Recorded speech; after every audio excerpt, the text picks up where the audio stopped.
Yeah, I found a few good fishing spots we can try. Oh, okay. Yeah, we gotta go fishing. Gotta go to the beach and go fishing. Yeah. That canal way that we drive over all the time. I found a good parking spot for the Tampa Bay Trail. Mm-hmm. And off the trail, there's like a back trail, like almost like a dirt road that you take.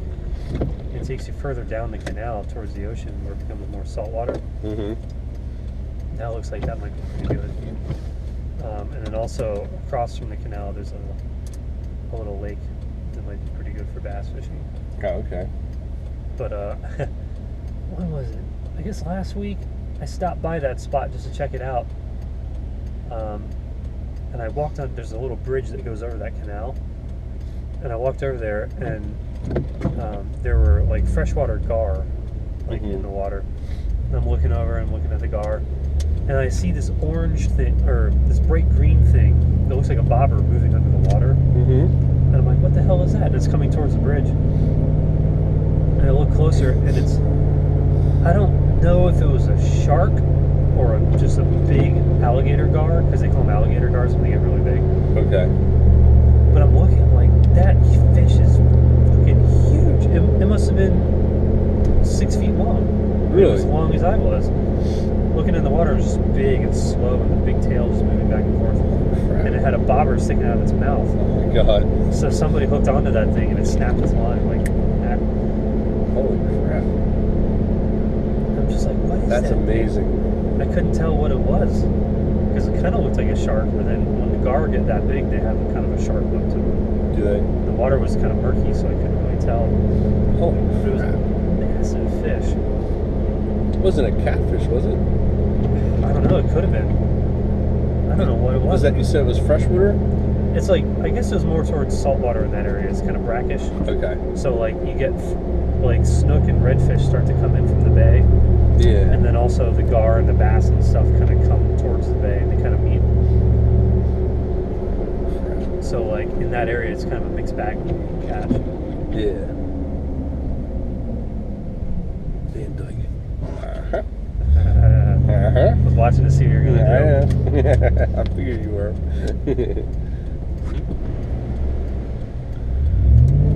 Didn't want to say anything, so I want you to Yep. learn. It's the best way. I haven't gone to her house without the GPS. This is the first time I've gone to her house. Okay. So I have to, like, that's easy to know to make the left there on the way back because you pretty much have no choice. And like, Yeah. there's a radio station that calls this road Van Lesbian Road. God. Yeah. 98 Rock.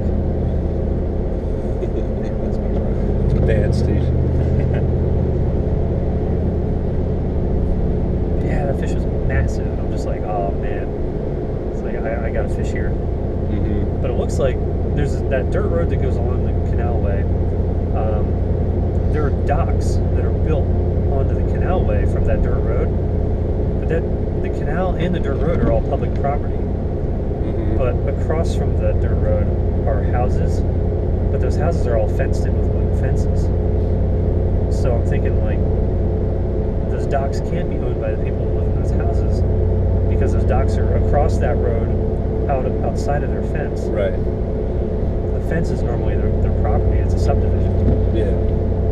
It's all like that, and then you can imagine this road and then the dock being on the other side of the road. I'm like, it can't be there. I'm wondering if like the county put in those docks. So you think that'd be a good spot to fish? Yeah, and then actually further down, there's a dam where the water level changes downwards. And I'm wondering where the water trickles down to that dam, would it be a good spot to fish right at that dam there? Like where we used to fish in the Schuylkill, where that water used to roll down. Mm-hmm. I imagine that would be good fishing. Yeah, I would imagine too. And eventually, if we pick up even just a cheap 2-seater canoe would be nice. Yeah. You can get them on Craigslist for like 50 or $100. Yep. Or 2 little kayaks. Further down that canal, I found from Hillsborough Avenue, you can pull into a neighborhood and there's a boat launch with parking spots.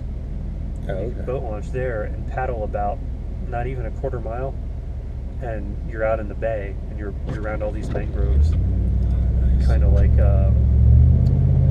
what's his name? That one guy on YouTube. Yeah, I can't remember his name. I can remember the other guy's name almost. Damn,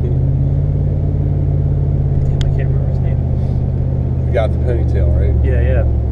So there's like this big maze of mangroves right there. I thought that'd be cool to go out there and fish and explore.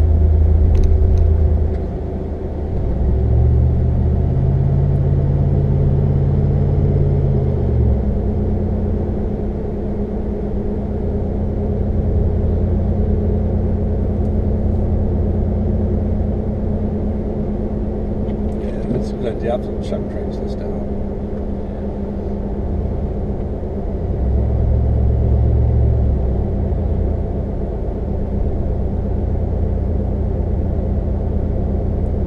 Yeah, that's all we need.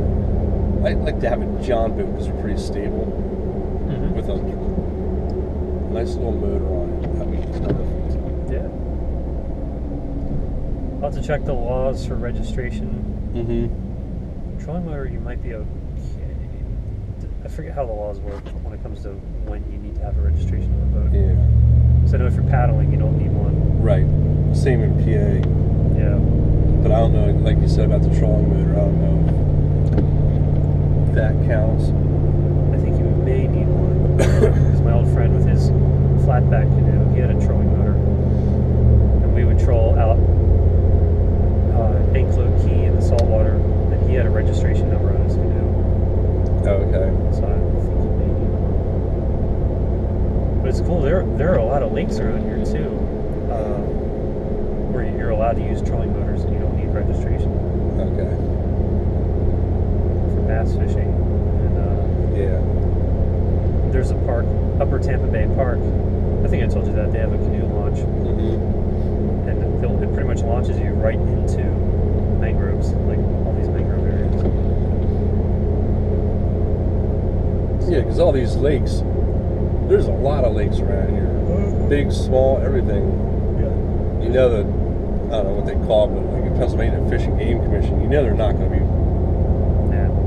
you know, basically all. I don't think I've ever had a fishing license Yeah. of all the fishing I've done around here. And I can imagine like all the guys who fish over that under the bridge at the causeway. A lot of those guys, just looking at them, I can't imagine they have a fishing license.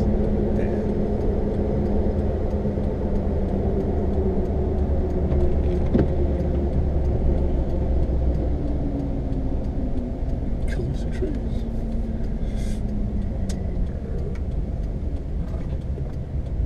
But I've seen YouTube videos of guys on their boats if they're out fishing on boats. I don't know what they call them. I guess you can call them or I guess like the Clearwater Police. They'll be out on their boats and they'll randomly stop people Mm-hmm. and they'll check your live wells for your fish and make sure you're Yeah. staying within the law for that. And they'll also check your fishing license and your driver's license and all that. Mm-hmm. Yeah, a lot of these nice lakes, and you can't fish in any of them, man. Yep. Sucks. Yeah, most of the lakes are surrounded by private property too. Yeah. That's the thing. And the public lakes, you can't really fish on the shore because they're all grown in. You have to be on a boat. Yep.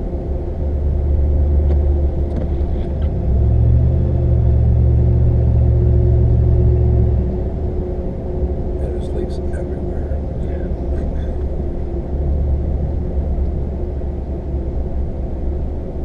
Cha-cha. Oh. She be cute. Is that her mom? I think so. That's funny.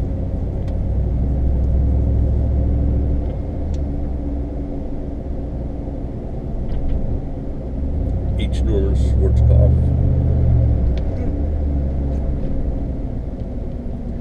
He's a few schools.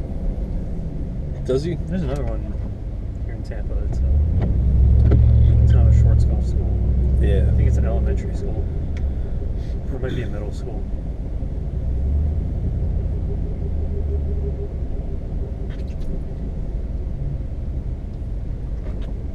I keep thinking that's their house. I always get confused because I see the white vehicle. Oh yeah. It's like John's not going to leave him.